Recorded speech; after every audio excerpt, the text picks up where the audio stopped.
ភរិយាខ្ញុំគួរឲ្យស្រឡាញ់ណាស់ខ្ញុំជាមនុស្សដែលមានសំណាងបំផុតសារពីប្តីដែលជាជនរងគ្រោះមុនពេលដែលប្រពន្ធបាញ់សម្លាប់គាត់នៅក្នុងឆ្នាំ2020គាត់បានបង្ហោះវីដេអូមួយដែលកាត់តដាក់ចម្រៀងពីដើមដែលមានចំណងជើងថារំដួលសរិនឲ្យគាត់ស្លាយរូបថតរបស់ប្រពន្ធគាត់រូបថតដែលស្អាតជាច្រើននៅក្នុងបទចម្រៀងហ្នឹងហើយអត្ថន័យក្នុងបទចម្រៀងហ្នឹងគឺវាស៊ីជាមួយនឹងទឹកចិត្តរបស់គាត់ដែលមានភក្ដីភាពស្រឡាញ់ប្រពន្ធចាវាបញ្ជាក់នៅក្នុងអត្ថន័យបទចម្រៀងរំដួលសរិនហ្នឹងតោះឥឡូវយើងទៅដឹងពីប្រវត្តិស្នេហារបស់ពួកគាត់មុនពេលស្គាល់គ្នាភរិយាដែលមានឈ្មោះថាលឹមធីរីហ្នឹងគាត់ធ្វើការងារជាបុគ្គលិកនៅក្នុងសន្តាគារមួយនៅក្នុងប្រទេសកម្ពុជារបស់យើងហើយបងប្រុសអិនសធុនគាត់បានទៅលេងប្រទេសកម្ពុជាដែលបងប្រុសសធុនគឺគាត់ជាកូនខ្មែរយើងទេចាគាត់សញ្ជាតិដើមជាជនជាតិខ្មែរប៉ុន្តែគាត់ទៅនៅអាមេរិកអញ្ចឹងគាត់មានសញ្ជាតិអាមេរិកមួយទៀតចាព្រោះគាត់ទៅនៅនោះតាំងពីគាត់នៅតូចអញ្ចឹងគាត់ទៅធំដឹងក្តីនៅលើទឹកដីអាមេរិកនឹងតែម្ដងអញ្ចឹងនៅពេលដែលគាត់មកលេងខ្មែរកាលនោះគឺគាត់បានទៅស្នាក់នៅក្នុងសន្តាគារដែលបងស្រីធីរីគាត់ធ្វើការនៅនោះអញ្ចឹងណាគាត់បានឃើញបុគ្គលិក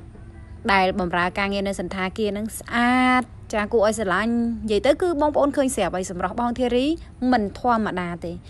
ស្អាតខ្លាំងហ្មងខ្ញុំមនុស្សស្រីដូចគ្នាខ្ញុំឲ្យ rate 10 លើ 10 ចាឲ្យបន្ទុកលើសម្រស់របស់គាត់រឹកពីរបស់គាត់ពីខាងក្រៅហ្មងណាគឺ10 លើ 10 ហ្មងសួរថា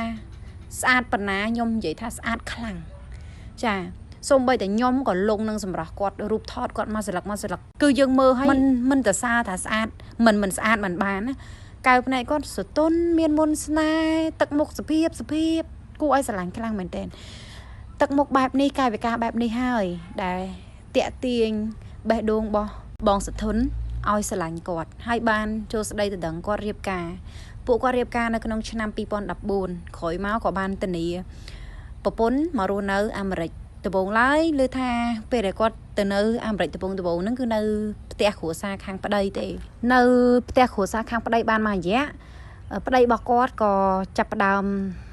នាំប្រពន្ធហើយនឹងកូនបែកផ្ទះមកនៅរដ្ឋផ្សេងគឺមករស់នៅក្នុងរដ្ឋ Clarksville ហ្នឹងបានប្រហែលជា 3-4 ឆ្នាំអីហ្នឹងម្លងប៉ុណ្ណឹងណាអញ្ចឹងនិយាយដល់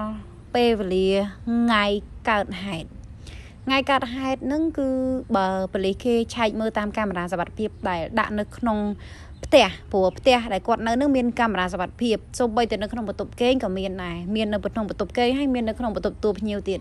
ប៉ុន្តែកាមេរ៉ាក្នុងបន្ទប់គេងរបៀបថាវាបានដាច់យូរឆ្នាំមកហើយបើជាប្តីគាត់អត់បានតកាមេរ៉ាវិញក៏